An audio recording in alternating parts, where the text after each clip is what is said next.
The Education Ministry has announced that at least 65% of students in public schools will have to be vaccinated before face-to-face classes can be held. It comes amidst the administering of the Pfizer vaccine for children 12 years and older in the island. Kelisha Williams has that story. The start of the new school year is 1 week away, and the Education Ministry is still hoping to have some classes face-to-face for secondary school students. However, that decision still rests with the students themselves, as they must be vaccinated before returning to the classroom.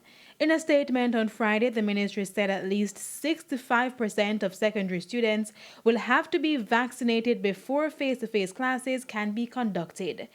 Of the over 200,000 secondary school students island-wide, so far only 28,000 have received one dose of the Pfizer vaccine. According to the Education Ministry, this means all classes will have to be held online until the required percentage of students is fully vaccinated. As for persons who do not have access to online platforms, the ministry added that classes will be broadcast on radio and television.